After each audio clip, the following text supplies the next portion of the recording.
Salut tout le monde, c'est Yoshika. Ben écoutez, j'espère que vous allez bien. Donc là aujourd'hui, on va attaquer le chapitre 1056 de One Piece. Donc là, le nom du chapitre, ben, c'est Cross Guide. Donc là, en cover, on voit les membres du Germa 66 se battre contre Katakuri et Oven. Bon, entre nous, bon, le but c'est que des membres du Germa doivent s'échapper. Après, honnêtement, c'est du très très lourd qui tombe quand même, hein. C'est Katakuri et Oven, c'est pas n'importe qui. Surtout pour Katakuri, ben, j'espère qu'ils vont s'en sortir. Mais quand même, c'est tendu. Donc, on verra ce qui va se passer par la suite. Bon, on va attaquer le chapitre. Donc là, ça commence d'entrée de jeu dans Wano Kuni. Donc on voit Shinobu et Raizo, ben, les dégâts qu'ils ont pris par rapport à l'amiral. Donc Kinemon qui s'en veut de ne pas avoir pu être là pour les aider. Donc après derrière là on a un petit instant on va dire de légèreté comique où voilà il y a Kinemon qui kiffe sa femme. Bah, en même temps c'est un petit peu normal, hein, Otsuru qui même si elle a 20 ans de plus elle est jolie, toute jolie comme tout, avec Raizo aussi qui veut plaire aux filles alors qu'il est dans un état mais pas possible. Bref, voilà. Et après, là, ce qui va se passer, c'est que là, au niveau de Carotte, donc il y a Monduc et Maître Nekomuchi qui l'appellent et qui lui dit tout simplement qu'elle va devenir la nouvelle reine de Zo. Donc, on la voit d'entrée de jeu au début qui refuse parce qu'elle estime qu'elle n'est pas légitime pour ça, qu'il y a d'autres personnes qui sont bien plus fortes qu'elle. Mais après, derrière, il lui explique qu'en fait, vu qu'elle a voyagé avec l'équipage de Luffy et que surtout derrière elle a la volonté de Pedro, donc elle serait la plus à même à le diriger, surtout qu'il y a son ami Wanda qui sera là pour l'assister. Donc là, forcément, ben, elle va l'accepter. Et puis d'ailleurs, en faisant un petit aparté dessus, voilà, il y avait des chances, bon, bien qu'elle soit faible, mais il y avait des chances pour que Carotte intègre l'équipage de Luffy. Là, maintenant, c'est bon, elles ont été réduites à zéro. Là, il n'y a plus rien. Maintenant, le suspense s'est tué. Donc là, clairement, on sait qu'elle ne sera pas dans l'équipage. Donc, voilà, elle va quand même une belle fonction. Ça va devenir la reine de Zo. Après là, on enchaîne sur Sukiyaki, donc qui lui derrière fait des révélations comme quoi qu'il était bien en vie, parce que beaucoup pensaient qu'entre guillemets il était mort et qui s'est caché ben, sous le masque du Tengu, du forgeron. Donc là, tout le monde est content de le retrouver, surtout Kinemon. Donc ça c'est pas mal. En plus, qu'il faisait passer pour un forgeron. Voilà. Donc après, derrière, ben, forcément, ben, vu qu'il se fait vieux, ben, il veut passer, on va dire, la gouvernance. Enfin, la gouvernance. Il veut que Momonosuke et Iori, surtout Momonosuke, deviennent de nouveaux samouraïs. Voilà, donc il dit que c'est aux autres de construire sa nouvelle ère. Donc on voit bien encore une fois la notion du temps dans One Piece, comme quoi laisser la place à l'avenir. Donc c'est ce qui se passe. Et après, là, on voit Robin qui commence à parler de l'arme antique Pluton. Donc, d'ailleurs, le petit trait d'humour de Luffy qui dit c'est le machin dans Frankie a brûlé des plans, comme quoi les armes antiques et Luffy, ça fait deux, clairement. Et en plus, d'ailleurs, Robin qui pose la question si Luffy en a besoin, il y a Luffy qui lui répond non mais pas du tout, ça sert à rien. Donc on s'en doutait un tout petit peu de sa réponse. Voilà, après il y a Shinobu et Otama qui se pointent, et forcément Shinobu avec son régime ben, n'est plus la même, et Shanji, qui change direct, là, qui commence à montrer un petit intérêt pour elle. Donc après en plus il y a Otama qui arrive vers Luffy, qui dit que Otama c'est la nouvelle disciple de Shinobu, et elle a dit que la prochaine fois qu'elle deviendra plus forte, ben, qu'elle voudrait être dans l'équipage de Luffy. Et là, Luffy lui dit, ben écoute, si tu peux utiliser le ninjutsu, c'est ok. On en doute que c'est pas vrai, hein, bien sûr. Mais bon, c'est pour lui faire plaisir. On va dire un petit flashback comme avait fait Ace il y avait quelques temps. C'est ça, on va dire. Derrière, en plus, pendant que, ils sont en train de parler et de s'amuser, il y a notre cher monsieur Caribou qui entend l'histoire de l'arme antique de Pluton et qui dit qu'il doit en parler à quelqu'un. Alors, ce quelqu'un, pour beaucoup, ça serait Barbe Noire, pourquoi pas. Après, moi, je pense que j'aurais ma théorie plus parce que je trouve ça un peu facile quand même. Après, moi, j'aurais plus pensé au gouvernement. Parce que je sais pas, qu'est-ce que vous en pensez?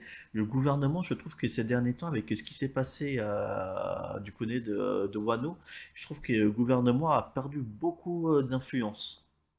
Donc, le fait d'avoir des armes antiques, peut-être, je dis bien pas forcément les avoir, mais avoir des bonnes informations pour les avoir, pourrait peut-être lui permettre de retrouver l'équilibre et avoir une certaine légitimité. Donc, à voir si c'est pas à quelqu'un du gouvernement, justement, que Caribou devrait lui dire. Donc là, on arrive quelques jours plus tard. Donc là, il y a Momonosuke qui essaye de voir si Zoro peut l'aider à manier les sabres. Donc là, justement, il les voit pas. Il essaie de chercher tous les membres de l'équipage.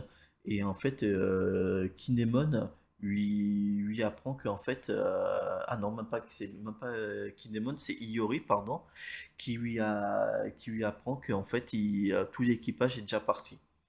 Après, comment vous dire, pour avoir ma petite idée là-dessus, c'est que si justement Luffy ne l'a pas dit à Momonosuke et à Kinemon, peut-être que dans l'avenir, ils seront amenés à se revoir.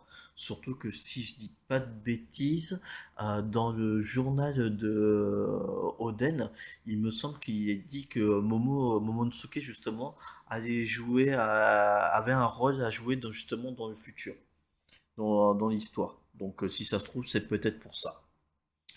Donc là après, on revient dans la mer de Wano Kuni, donc avec Luffy, Law et Kid, qui en gros doivent prendre chacun une direction.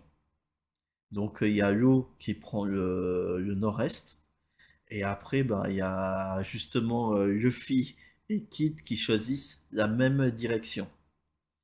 Donc là derrière, ce qui se passe, c'est qu'il joue à courte paille et et c'est Luffy qui perd.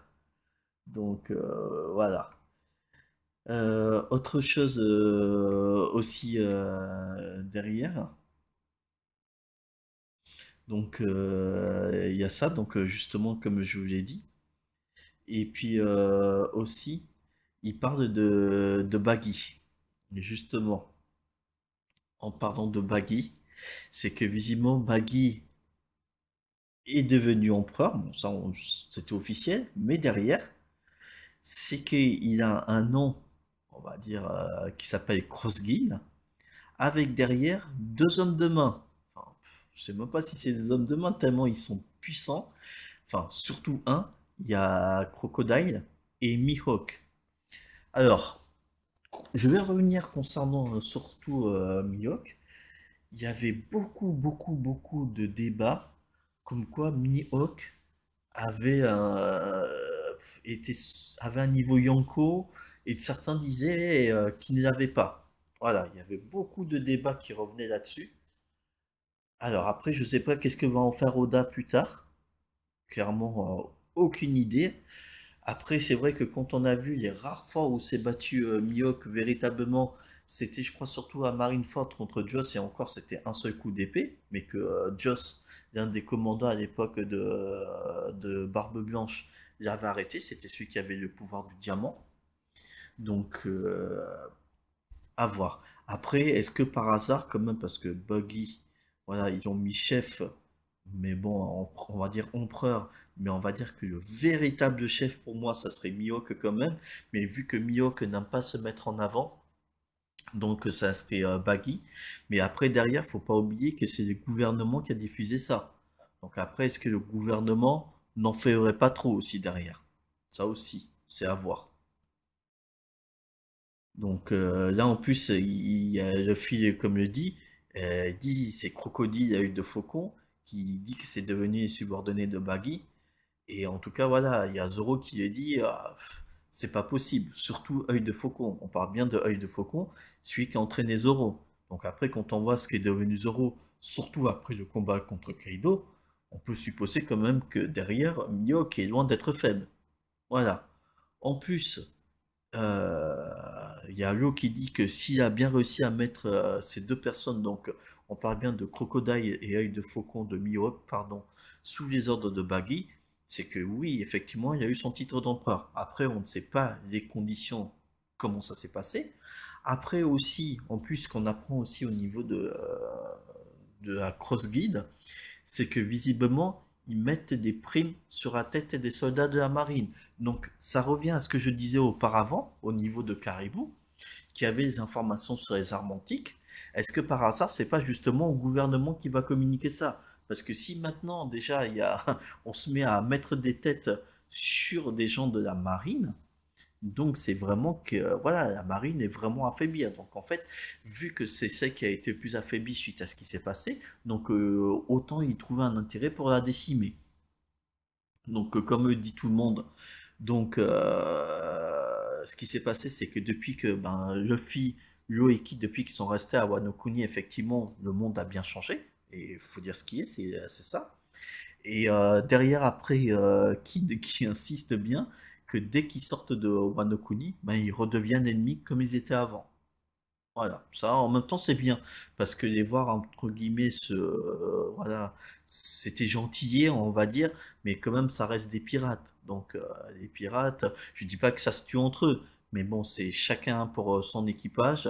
Voilà, ils sont mis en alliance justement pour terrasser deux empereurs de Yonko, chose qu'ils ont réussi à faire. Maintenant c'est bon, il n'y a pas besoin de faire cause commune pour le One Piece. Donc maintenant chacun peut rester à son équipage. Après, derrière, il y a l'eau qui donne à chacun, donc à Luffy et à Kid, une copie du Road Poneglyph. Voilà. Donc, derrière, ce qui va se passer, c'est que dans le champ, donc ça fait que Luffy en a trois, l'eau en a deux, et Kid aussi en a deux. Donc là, ça y est, chacun va se repartir sur le One Piece.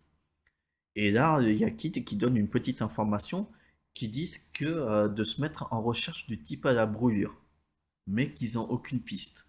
Donc après, à voir qui est ce type à la brouillure. Est-ce que c'est déjà quelqu'un qu'on a vu dans l'animé ou est-ce que ça peut être quelqu'un qu'on a peut-être revu dans un des films de One Piece? Je pense notamment à celui de Stampede avec Douglas. Donc à voir. Donc à voir ce qu'il en est.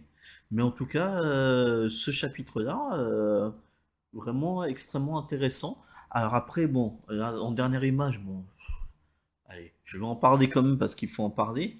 On voit Momonosuke qui cherche Yamato. Et Yamato qui dit qu'il veut vivre comme Oden Kozuki. Donc peut-être Yamato, est-ce que Yamato va devenir le futur membre d'équipage de Luffy? Enfin, voilà, d'équipage de Luffy. Encore une fois, j'ai des doutes là-dessus. Ça, en fait, ça donne tous les indices, c'est un peu comme Carotte. Ça donnait tous les indices comme quoi Yamato est devenir futur membre. Pour moi, je pense pas. Parce qu'apparemment, je crois qu'il doit rester une ou deux personnes. Et sincèrement, je vois pas Yamato. Alors oui, Yamato va voyager avec l'équipage comme un peu avait fait Carotte avec l'équipage de Luffy. Mais maintenant, est-ce que va intégrer l'équipage? Je pense pas. Après, on verra. Hein. Après, on verra ce qu'on va en faire Oda.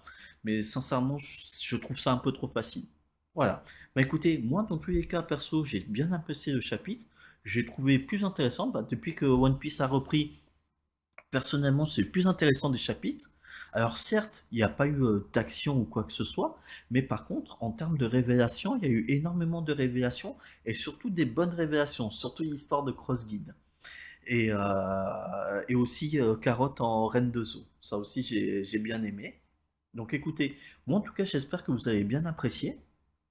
Donc passez une bonne semaine, prenez bien soin de vous et de vos proches et amusez-vous bien. Salut!